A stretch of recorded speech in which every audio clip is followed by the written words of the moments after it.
Olá pessoal, vamos hoje ver agora uma parte de indicadores. São indicadores. O que são indicadores da qualidade? Deixa eu só escrever aqui. Eu estou preparando aqui um material para mostrar a importância desse tipo de coisa, de indicador, para vocês trabalharem, utilizarem melhor a administração com indicadores de qualidade. Na realidade, eu vou tentar dar uma explicação para vocês por que a administração da qualidade a gente operacionaliza através de indicadores. Já falei para vocês das ferramentas, então vocês agora já têm condições de conhecer o que é os indicadores que levam a qualidade para uma área. Na construção civil, se utiliza esses indicadores para a gente medir e poder usar naquela ferramenta que a gente aprendeu. Com qualquer uma daquelas ferramentas, a gente pode usar indicadores. Isso ajuda o engenheiro a controlar melhor a sua obra, ter um nível de qualidade que ele possa vender isso melhor. Então, eu reuni algum materialzinho para poder explicar para vocês na construção civil como os indicadores da qualidade são importantes. Vamos começar. Por que eu utilizo indicadores?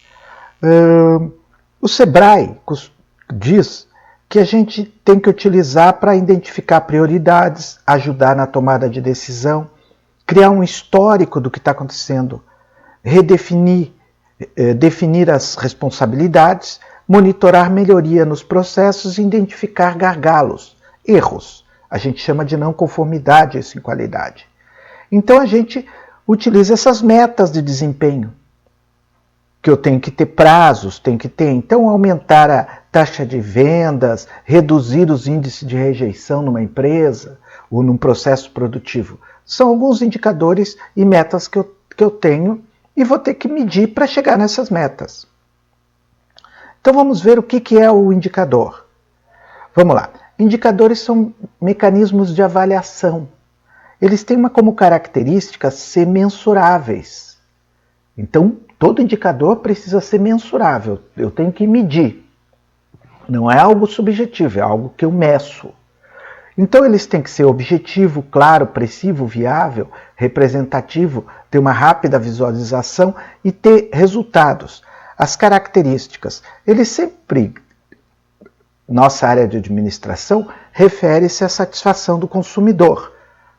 É claro que na engenharia civil, o indicador refere-se a entregar uma obra perfeita para o consumidor. Então eu tenho indicadores de desempenho, indicadores de suporte, indicadores de qualidade propriamente ditos. São 3 tipos de indicadores. Bom, esses indicadores, vamos começar pelo desempenho. Ele se refere ao processo produtivo. É a qualidade inline, a qualidade interna do processo produtivo. Então eles enfatizam esse processo, a gestão tática e operacional, característica da empresa, as fragilidades, avaliam o desempenho desse processo e tem como meta medir a eficiência da organização. A meta dos indicadores de desempenho é medir a eficiência da organização. Os indicadores de suporte, a gente chama da qualidade aquela que aparece somente para manter o processo produtivo. Eles são indicadores offline. Então, eles enfatizam o suporte desse processo. Refere-se à agilidade da empresa, evidenciam a deficiência dela. Avaliam o desempenho e ações de suporte do processo e tem como meta medir o apoio aos modelos de eficiência e eficácia de ações gerais. Bom, e os indicadores de qualidade propriamente ditos? São aqueles indicadores que estão dentro também, online, que a gente cria. Então, eles referem-se à organização, à relação da empresa, da organização com o mercado, da organização com o cliente, da organização com o mercado. Muito importante esse indicador, hein? Organização com o mercado.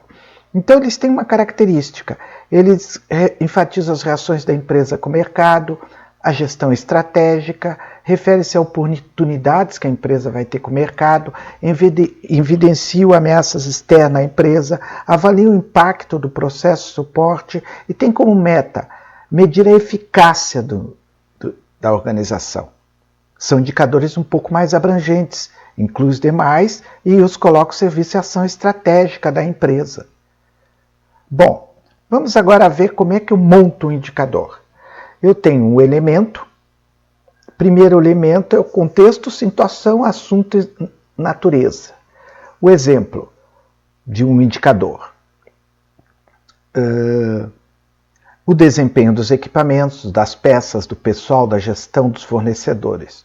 O fator, a combinação dos componentes. Exemplo, peças produzidas num período, pessoal alocado por área, defeitos por área do processo, são exemplos do indicador, defeitos por área do processo, custo por centro de custos,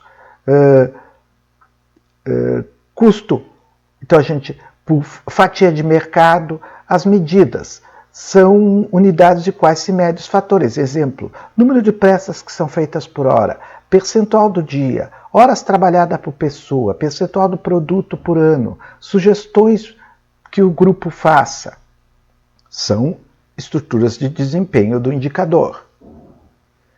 Bom, o Sebrae dá alguns dados para a construção civil, a utilização desses indicadores para a construção civil.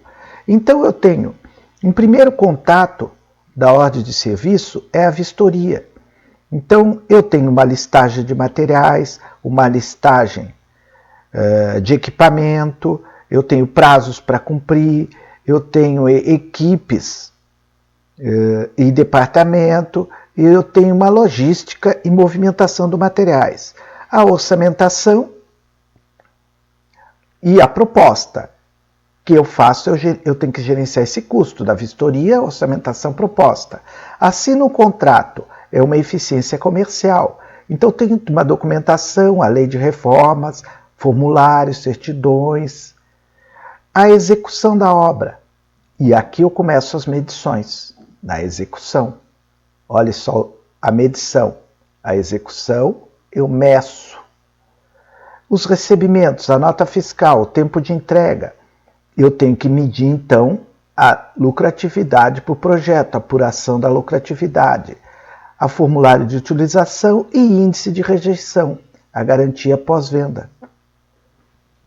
Então, eu tenho pontos para medir. Eu tenho que medir o custo, eu tenho que medir a eficiência gerencial, eu tenho que medir a execução, eu tenho que medir a lucratividade para cada venda que eu faça, eu tenho que medir as rejeições, as garantias e pós-venda. Então, na realidade, pessoal, vocês podem ver que existe 5 coisas que eu preciso medir na obra. Bom, os principais indicadores de desempenho na obra. Na produção, são o desvio da obra, o desvio do prazo para concluir a obra e o índice de retrabalho, refazer coisas dentro da obra. Com fornecedores, avaliar os fornecedores dos serviços, os fornecedores de materiais, os fornecedores de projeto, ver se chega no prazo, coisa. Com a qualidade, o número de não conformidade em auditorias que eu faço, preste atenção, existe uma auditoria que sempre se faz, os corpos de prova de concreto, sempre se mede as auditorias ser feitas sobre corpo de prova, que são medidos para ver se aquele concreto está com as características dele. Então, o índice de não conformidade na entrega, índice de assistência técnica, as pessoas, índice de satisfação dos colaboradores, índice de treinamento, taxa de frequência de acidentes que ocorrem. Lembre que a construção civil tem um problema de acidente, então a taxa de frequência desse acidente. Tudo isso são indicadores do desempenho. Então, eu posso dar mais exemplos sobre isso. O desperdício que nós temos de materiais, os erros, as falhas, o excesso de documentação, o nível de ruído na obra, o nível tecnológico, as sobras, refúgio, a motivação dos colaboradores, o treinamento, a manutenção, as informações que às vezes um manda fazer uma coisa, o engenheiro fala uma coisa, o mestre fala, aí quando você vê aquilo não foi porque o mestre não entendeu bem o que o engenheiro disse e repassou, a falta de concentração, o pessoal envolvido. Esse é o exemplo de indicadores. E existe então, para um daqueles pontos, aqueles pontos que o Sebrae falou, que eu tenho que gerenciar, o custo, para vocês entenderem. Indicadores de empreitada só no custo. Eu tenho que ter um valor planejado, o custo orçado que teria sido feito, agendado, os custos reais, incidentes no trabalho realizado. Então eu tenho planejado, custo real. Planejado, custo real. Eles seguem, eles têm que ser iguais. Se eles forem se distanciando, alguma coisa está errado. Existe um gap entre a diferença. Então eu tenho um custo planejado e tenho um custo real da obra. Eles têm que estar junto. São duas linhas que têm que estar junto. Se eles forem se distanciando, significa que eu estou com não conformidade. O valor agregado, valor planejado em relação ao trabalho efetivamente realizado. Vamos ver como é que isso é feito. Que o Sebrae fala desse gerenciamento do custo. O planejado aqui, ó, 250 por metro quadrado, escopo 10 metros, total 2.500. Os custos reais, o custo real com mais os imprevistos, aumentou o orçado. O valor agregado, a evolução desses custos, ó, o valor do desempenho e o desempenho em prazos, ó. Só fiz 60% na realidade, num prazo de custo, e o custo foi aumentando. Ó. Então a realidade aumentou em 120%, ou seja, eu tive 20% a mais do que esse valor só para o indicador de custo. Bom, o Sebrae também fala que eu tenho que, então, dar uns exemplos de indicadores de empreitada para a construção civil. Para o cronograma, o metro executado e o metro efetivamente contratado. Para a equipe, as horas trabalhadas e as horas planejadas que ia trabalhar. Para a mão de obra direta, o custo dessa mão de obra pelas horas trabalhadas. Para os gastos operacionais, os gastos imprevistos e o valor planejado. O valor agregado, o valor planejado, o orçamento do serviço e os custos reais. A execução, quanto eu recebi por etapa e quanto foi orçado. A eficiência comercial, o número de contratos que efetivamente entraram e o número de propostas que eu enviei. O índice de rejeições, o número de rejeitos, o número de trabalhos efetivamente entregue. Então é isso, pessoal. É só uma visãozinha sobre os indicadores que a gente precisa utilizar para concluir aquela qualidade. Esses indicadores vão ser usados em qualquer uma daquelas ferramentas da qualidade.